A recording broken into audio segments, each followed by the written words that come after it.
सरकारले आर्थिक वर्ष 2077-78 कृषि क्षेत्रका लागि 41 अर्ब 40 रुपैयाँ विनियोजन गरेको छ। यो बजेट चालु आर्थिक वर्षको भन्दा 7 अर्बले बढी हो। बिहिबार प्रतिनिधि सभामा बजेट प्रस्तुत गर्दै अर्थमन्त्री डाक्टर युवराज खतिवड़ाले प्रधानमन्त्री कृषि आधुनिकीकरण परियोजनालाई सङ्घ प्रदेश र स्थानीय तह मार्फत परिचालन गर्ने नीति लिएको बताउनु भएको छ।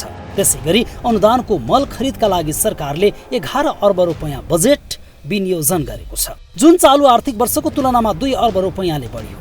जलस्रोत तथा सिंचाई मन्त्रालय मार्फत खेतीयोग्य जमिन सिंचाइका लागि साना ट्युबवेल तथा राष्ट्रिय गौरवका सिंचाई आयोजनाका लागि 2 अर्ब 32 करोड रुपैयाँ बजेट विनियोजन गरिएको छ, जुन चालु आर्थिक वर्षको भन्दा कम। कृषियोग्य जमिनमा तत्काल सिंचाई सुविधा पुर्याई कृषि उत्पादन वृद्धि गर्न साना मजौला सिंचाई आयोजना निर्माणलाई मैले जोड दिएको छु।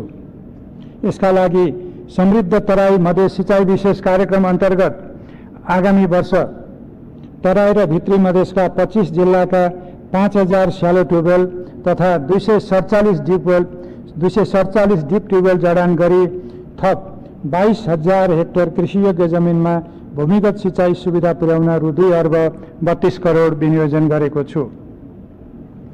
राष्ट्रिय गौरवको सिंचाई आयोजना रानीजमरा कुलरिया लगायत सिक्टा भेरी बबई डाइभर्सन बबई प्रगन्ना तथा बड्कापथ बागमती पालुङटार बृहतदाङ उपत्यका लगायतका सिंचाई आयोजनाको कार्यान्वयन गरिनेछ।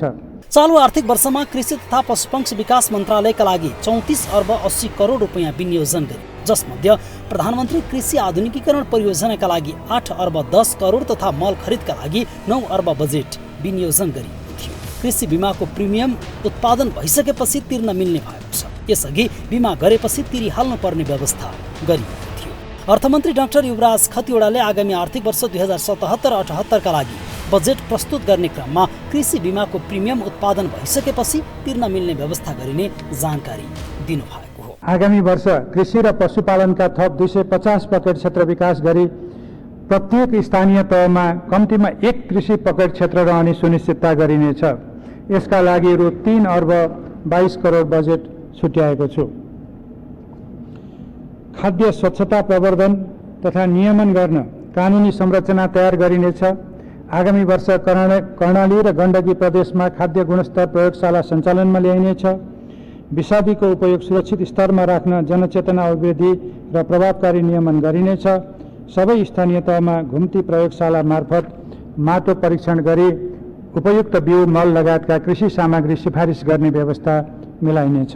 सरकारले आगामी आर्थिक वर्ष 2077-78 भित्र एक स्थानीय तह एक पकेट क्षेत्र बनाउने कार्यक्रम ल्याएको छ। अर्थमन्त्री डाक्टर युवराज खतिवड़ाले कृषि उत्पादनलाई बढाउने र कृषिमा आत्मनिर्भर बनाउनका लागि आगामी वर्षभित्र दूध, मासु र तरकारीको उत्पादन बढाउने र कृषि क्षेत्रलाई काम र रोजगारी सिर्जना गर्ने क्षेत्रका रूपमा कार्यक्रम अघि बढाइएको बताउनु भएको छ।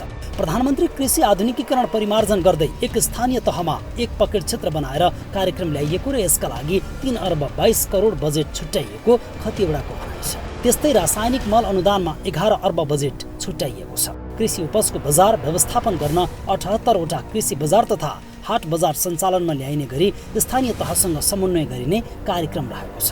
त्यस्तै महाकाली सिंचाई आयोजनालाई राष्ट्रिय गौरवको आयोजनाको रूपमा अघि बढाइनेछ। त्यसका लागि 10 अर्ब 25 करोड बजेट विनियोजन गरिएको छ। कृषि तथा पशुपक्षी बिमाको दायरा बढाइएको छ। कृषिको उत्पादन बढाउन मोबाइल एप्स मार्फत मौसम, बिउ र प्रविधिको प्रयोग बढाइनेछ। भूमि बैंक मार्फत भूमि खेती गर्नलाई अनुदानको व्यवस्था मिलाइएको छ। खाद्यान्न सञ्चय गर्न खाद्यान्न बैंकको व्यवस्था गरिएको छ। एबिसी रिपोर्टर विक्रम रत्न, काठमाडौँ।